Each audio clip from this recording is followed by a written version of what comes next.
बैठक पार पडलेली आहे कुंभमेळ्याच्या नियोजनासंदर्भात काय नेमकं सूचना देण्यात आल्या?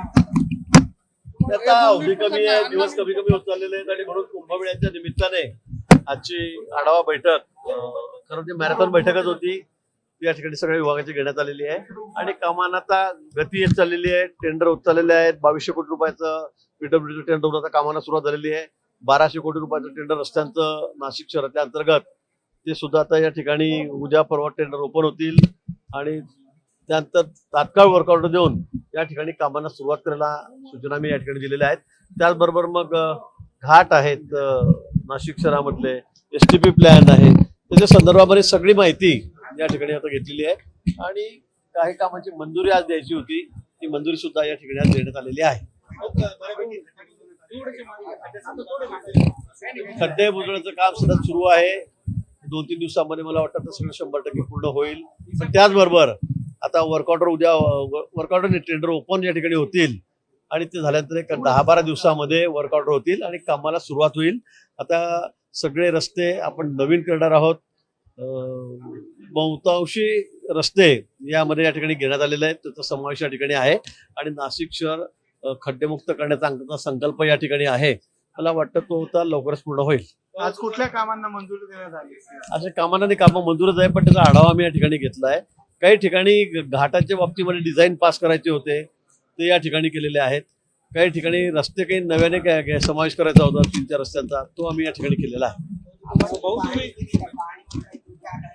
कुठली पाणी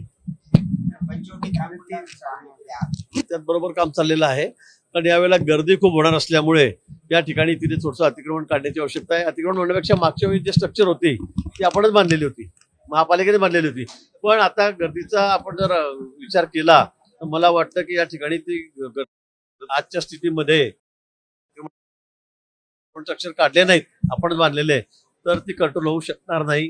पुढे स्टॅम्पेड होण्याचा धोका निर्माण होईल. आणि काही स्ट्रक्चर जे महापालिकेचे होते ते आता खासगी आहेत, ते त्या ठिकाणी आम्ही काढणार आहोत. आता isakal.com आहे देशातील नंबर 1 ची मराठी न्यूज वेबसाईट. प्रत्येक अपडेटसाठी isakal.com ला नक्की भेट द्या. भाऊ, तुम्ही मागच्या वेळेस बोलत होते की आपण सिमेंट कॉन्क्रीटचा रस्ता करू किंवा आता मला वाटतं की आता मी आता परत तेच सांगितलं की 1200 कोटी रुपयाचे टेंडर उद्या ओपन होणार आहेत आणि शहरातल्या रस्त्यांना कामाला सुरुवात होणार आहे. महिनाभरामध्ये तुम्हाला सगळ्या ठिकाणी कामं सुरू झालेले दिसतील. महिना मी जास्त सांगितला, पण या 20 दिवसामध्ये 15 दिवसामध्ये शहरामध्ये रस्त्याच्या कामाला सुरुवात होईल, नवीन रस्त्यांना. मला वाटतं दिवाळी आता आलेली आहे, दिवाळी सुरू झालेली आहे. दिवाळीच्या सर्वांना मनापासून शुभेच्छा. पण या शुभेच्छा देत असताना आपण बघाल की यावेळेला शेतकरी खूप संकटात आहे, खूप अडचणीत आहेत. म्हणजे 13-14 जिल्ह्यामध्ये तर तसं तर मग 25-28 जिल्ह्यामध्ये ओला दुष्काळ आहे.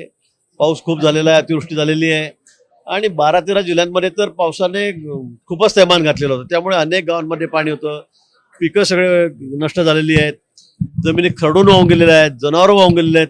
त्यामुळे आज संमिश्र प्रतिक्रिया झाली. खरं म्हणजे एकीकडे काही ठिकाणी ठीक आहे असं म्हणावं लागेल, पण काही ठिकाणी अतिशय वाईट परिस्थिती आहे.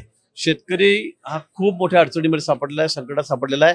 मला वाटतं आपण त्याला दिवाळी थोडी बाजूला ठेवून तिथला खर्च कमी करून जर आपण सर्वांनी थोडा मदतीचा हात त्यांना जर दिला तर मला वाटतं ते फार बरं होईल.